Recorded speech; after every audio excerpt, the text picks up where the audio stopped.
So Man United have been for sale for 3 weeks now. Let's do a deep dive on who could buy Manchester United.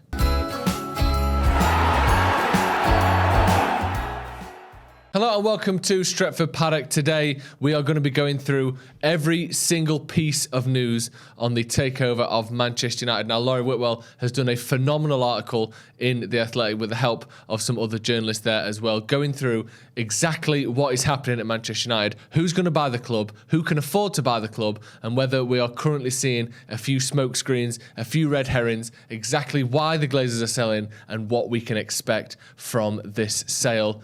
Let's get into it. So the first piece of this puzzle that needs mentioning is Joe Ravitch and the Raine Group. Now, the Raine Group is an investment banking firm that is acting as United's exclusive financial advisor, which means that it has the brief to get the best deal for the Glazers. And the person who is leading these talks is Joe Ravitch, who is the co-founder of the Raine Group. Now, he had the same role in selling Chelsea last year, which means he's one of the few people on the planet that has made multi-billion-pound sales of football clubs. There aren't really many people with this level of experience, with this type of experience. You look at Liverpool being sold to FSG a few years ago, it was around £300 million.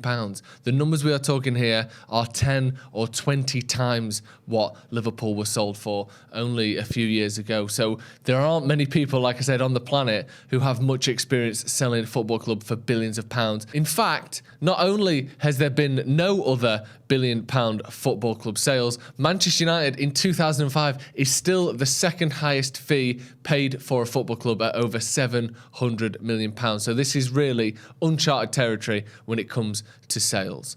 The next thing is that Raine is aiming for a full sale in the first quarter of 2023 at a price between £6 and £7 billion. That is crucial because that is the timescale that we are working for here. The next quarter of 2023, taking us up to the end of March, which should obviously be pretty soon this season. You know, that's a pretty quick turnaround for this sort of sale. There have been private communications from the Raine Group that there have been many parties interested in Manchester United, which isn't really a surprise when you think about everyone that was up for Chelsea. But again, we're talking about a sale from, 2.5 billion in Chelsea to 6 or 7 billion in Manchester United, a fee which we will get to later on, exactly how we've come up with that and some of the reservations that potential buyers seem to be having with that fee. Another point is that there won't be the same hurry that there was with Chelsea. Chelsea had a government mandate. They had to sell by a deadline due to the reason of the sale, which was obviously Roman Abramovich's involvement in the war with Ukraine and Russia. Man United don't have such stipulations. This is a private sale between a company that is listed on the stock market and any potential investors. This can take basically as long as the Glazers wanted to, although obviously we have seen that Q1 2023 number being floated around, like I said, the end of March next year. Now, some potential bidders are waiting for United's financial position to worsen before making a move. So you look at the minute of United doing okay, United have got a bit of money, this, that, and the other, United's value is X. People are sat around going, if we hold out here, we might be able to get a couple $100 million off this price. If United, let's say they got out of the Europa League, let's say we're in the 7th place after January, we might be able to shave off a few £100 million. And I know these people have got a lot of money and a few £100 million doesn't seem like a lot in comparison to 6 billion, but it's still a few £100 million, you know what I mean? It's like you get so used to these numbers in football that you almost forget that 1% of this deal is £60 million. That is obscene. So, there's a lot going on here and a lot that is being talked about. Apparently, one source has said that how long is a piece of string in terms of a potential timeline for this deal. Now, going back to Joe Ravitch and the Raine Group, interestingly enough, not only is this not his first involvement in selling a club for billions of pounds, it's not actually his first involvement in trying to sell Manchester United. He was one of the people that was involved in the prospective takeover of Man United by B Sky B in 1999. He was a banker at Goldman Sachs during that time. And he was there when Sky wanted to buy Manchester United, something that basically was blocked by the government for being a conflict of interest. It wasn't allowed due to Sky's involvement with the broadcasting rights and the production of the Premier League. Now that leads us on to Amazon and Apple, because you would think, surely if Sky can't buy Manchester United, then Amazon and Apple can't either. Amazon have got current rights to the Premier League and are looking to expand that market, and Apple are someone that has been rumoured to be going after Premier League rights for a few years now as well, and that is something that is expected to happen in the up and coming years. How could they then own Manchester United? Well, this is the whole thing. Amazon, Apple, all these big names that we're seeing are potentially red herrings. Now, that's an interesting point to make, because why are we seeing Amazon linked with Manchester United? Why are we seeing Apple linked with Manchester United? Do you know how every January, every summer, Manchester United are linked to every player under the sun? And we are all as fans accept it's probably to drive the price up. That may well be what's happening here. Apparently, sources from Apple have told The Athletic that there is no interest in a bid. A spokesperson from Amazon also said that Amazon declined to comment on rumour and speculation. But this is the thing. It may well be the case that the potential investors are staying behind the scenes, or ignoring the sort of the clamour to be in the media, and are instead people that we haven't heard of. The likes of Amazon and Apple, whilst we're not ruling out, we can't rule it out, obviously The Athletic's saying the same thing, it's most likely that they are being used to drive the price up of Manchester United. Or if Apple are interested, they've got infinite money, they'll pay 7 billion quid, we should probably pay 6. That's fair enough, we'll do that.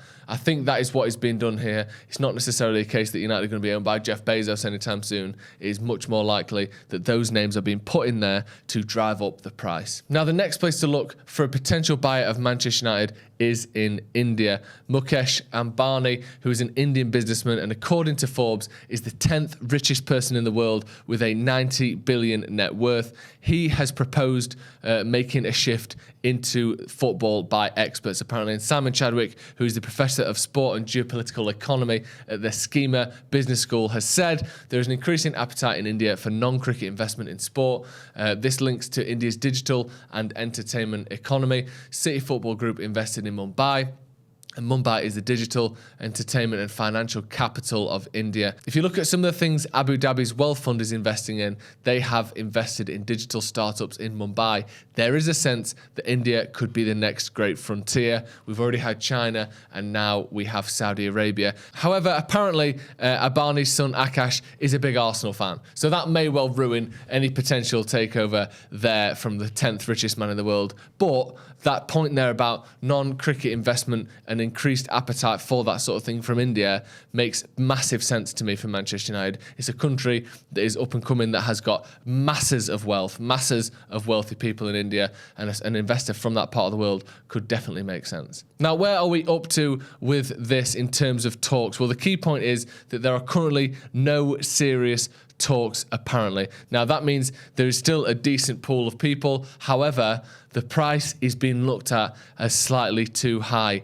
That is a problem for Manchester United, because this whole point of this, from the Glazers' perspective, is to get as much money as possible. Now, apparently, Raine want to keep the genuine bidders out of the public discourse, so we may never hear who these people are up until basically the deal is done. That is one thing that may be difficult for Manchester United fans to take in. I know for myself personally, I want to know who these people are that might be buying Manchester United, who the sort of final few candidates are, who the realistic buyers are, and so we can do our sort of due diligence on those people and make any response necessary that Manchester United fans have the right to do. They have the right to speak out and make opinions and points about who the potential owners of their football club will be.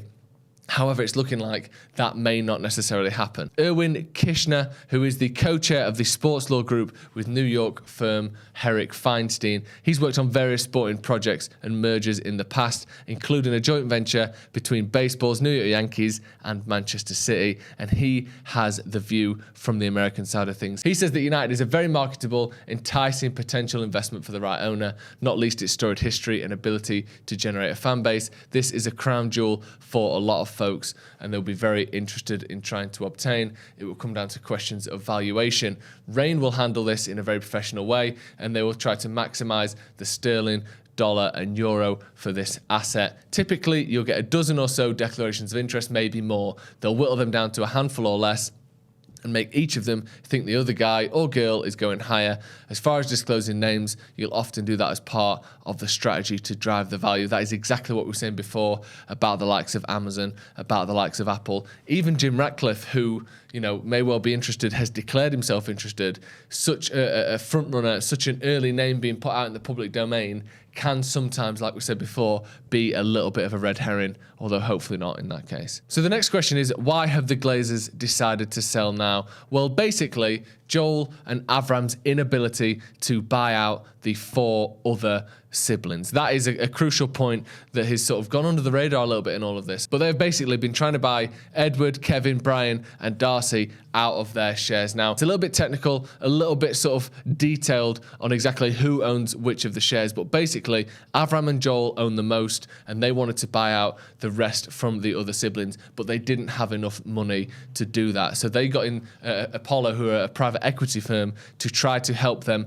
buy out the remaining shares of the siblings. Unfortunately for them, they weren't able to do so, which is, basically why they've all decided to do this big sale now. The other 4 that we mentioned there have wanted to sell Manchester United for many years leading up to now. Apparently, Joel and Avram were of the mind that if they could get Manchester United back to winning Premier Leagues, then they could maybe triple the price of Manchester United, which is why they've held on for as long as they have. Obviously now they see that tipping point where we're going to have to spend too much on the stadium, we're going to have to spend too much to get this team back to where we want to make that financial boost. It is time to sell. And on that, let's look at the stadium. So Joel and Avram approached Apollo again in order to try and raise funds to redevelop or remake Old Trafford. It's also believed that they would have needed to offer equity in United in exchange, and Apollo declined. Another company that they approached was Ares. There was a spectrum of improvements presented. At the top end, for a completely new stadium, it was estimated that it would be costing between 1.2